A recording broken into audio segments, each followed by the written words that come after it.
अस्सलाम वालेकुम everyone, hopefully आप सब खैरियत से होंगे। आज हम बात करने जा रहे हैं difference between preference shares and ordinary shares. So let's begin. The very first difference is between the both is regarding voting rights and managerial roles. देखिए, प्रेफरेंस शेयर्स को कोई वोटिंग राइट नहीं होता।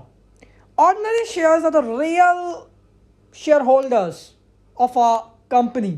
जब भी एनुअल जनरल मीटिंग होगी जहाँ पर बोर्ड ऑफ डायरेक्टर्स को सेलेक्ट करना होगा, एक ऑडिटर की इलेक्शन हो रही होगी, स्पेशल रेजोल्यूशन पास करनी है, वहाँ पर एक ऑर्डिनरी शेयर होल्डर को ये राइट है कि वो वोट करे। एक शेयर एक वोट के बराबर होता है और शो ऑफ हैंड से आप वोट कर सकते हो, जबकि ये जो प्रेफरेंस शेयर्स हैं ये वोटिंग के काबिल नहीं है, उन्हें ये राइट हासिल नहीं है। इसी तरीके से मैनेजरियल रूल, जैसे कि मैंने आपको बताया कि बोर्ड ऑफ डायरेक्टर्स इन्हीं मेजर ऑर्डिनरी शेयर होल्डर्स में से होते हैं जो अपने आप को वोट करवाते हैं, क्योंकि उनके पास काफ़ी शेयर होल्डिंग होती है। जैसे कि मैंने आपको अभी बताया कि हर एक वोट के काबिल होता है। तो बोर्ड ऑफ डायरेक्टर्स जो कंपनी को रन करते हैं, जो मेजर डिसीजंस लेते हैं, वो इन्हीं ऑर्डिनरी शेयर होल्डर्स में से होते हैं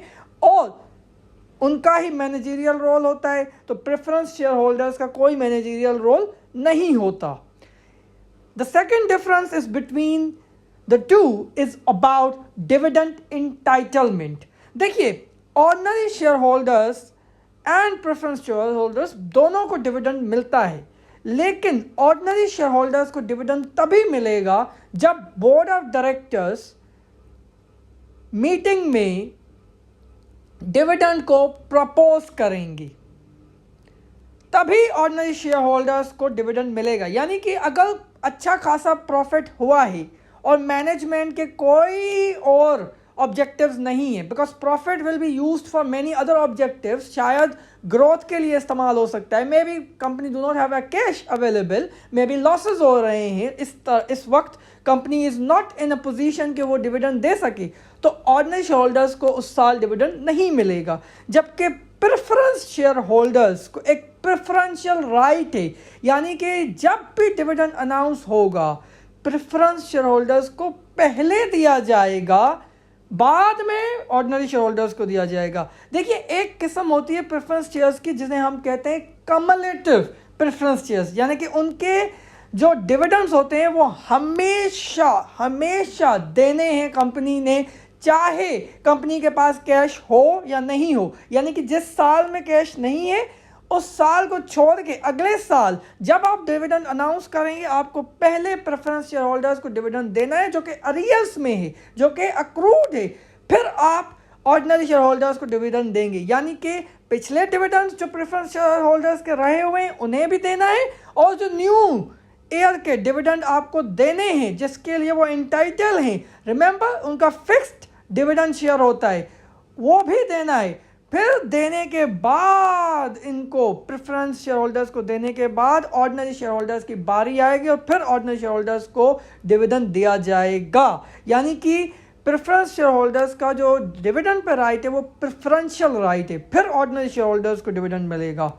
third difference is about the liquidity, liability and equity. Remember, preference share holders share both features of a liability and equity. उनके पास फिक्स्ड डिविडेंड होता है, जिस तरह से लायबिलिटी के तरफ एक फिक्स्ड इंटरेस्ट रेट होता है, जबकि वो एक इक्विटी भी रखते हैं, क्योंकि एट टाइम्स जैसे हमें लायबिलिटी को पे बैक करना होता है, इक्विटी शेयर होल्डर्स को एट टाइम्स पे नहीं करना होता। वो जब कंपनी बिकेगी तब उनको पेमेंट करनी पड़ेगी। तो एक टाइप होती है प्रेफरेंस शेयर होल्डर्स में रिडीमेबल प्रेफरेंस शेयर होल्डर्स, वो ऑलमोस्ट लायबिलिटी होती है, जबकि ordinary shares is always equity. उनको कैपिटल वापस तभी मिलेगा जब कंपनी वाइंड अप हो जाएगी, कंपनी टर्मिनेट हो जाएगी, कंपनी को बंद किया जाएगा, तभी उनको अपना कैपिटल रिटर्न होगा। जबकि प्रेफरेंस शेयर होल्डर्स में एक टाइप है जो कि रिडीमेबल प्रेफरेंस शेयर है, उनको पहले से ही कैपिटल वापस किया जाएगा, यानी कि वो एक लायबिलिटी होती हैं, जबकि ordinary share holders always equity होते हैं। उसके बाद आता है right on dividend and liquidation. जैसे मैंने अभी बताया कि प्रेफरेंस शेयर होल्डर्स का जो राइट है डिविडेंड पे वो प्रेफरेंशियल है, और लिक्विडेशन के वक्त भी उनको प्रेफरेंस दी जाएगी। लिक्विडेशन का मतलब होता है कि जब कंपनी को टर्मिनेट किया जाएगा तो ऑब्वियसली उसके जो एसेट्स हैं उनको सेल किया जाता है, और फिर जो पैसे मिलते हैं तो वो पहले जिनकी लायबिलिटीज़ हैं उनको चुकाया जाता है, फिर आते हैं प्रेफरेंस शेयर होल्डर्स, और फिर आखिर में जो रेजिडुअल राइट है, जो बचा हुआ पैसा है, फिर वो ऑर्डिनरी शेयर होल्डर्स को मिलता है। यानी कि प्रेफरेंस शेयर होल्डर्स को पेमेंट पहले की जाएगी, फिर ऑर्डिनरी शेयर होल्डर्स को पेमेंट की जाएगी। सो प्रेफरेंशियल और ऑलवेज प्रेफर्ड। इसी तरीके से बोनस शेयर्स या राइट इशू कभी भी प्रेफरेंस शेयर होल्डर्स को नहीं मिलता। Right issue is only a right of ordinary share holders. क्यों? क्योंकि ऑर्डिनरी शेयर होल्डर्स के पास एक कंपनी की शेयर होल्डिंग होती है, वो डाइल्यूट ना हो, इसी वजह से राइट दिया जाता है जब भी न्यू शेयर्स इशू किए जाते हैं, ताकि जो न्यू शेयर होल्डर्स हैं वो ना आ सकें, जो एग्जिस्टिंग शेयर होल्डर्स हैं, जो एग्जिस्टिंग ऑर्डिनरी शेयर होल्डर्स हैं, उन्हीं को शेयर्स दें, मगर एक प्रोपोर्शन में, ताकि उनकी जो शेयर होल्डिंग है वो डाइल्यूट ना हो। बोनस शेयर्स भी जो है वो ऑर्डिनरी शेयर होल्डर्स को दिए जाते हैं बिना कैश के, जबकि प्रेफरेंस शेयर होल्डर्स को ये सहूलत नहीं है। होपफुली दोनों का डिफरेंस क्लियर है आपको। Thank you.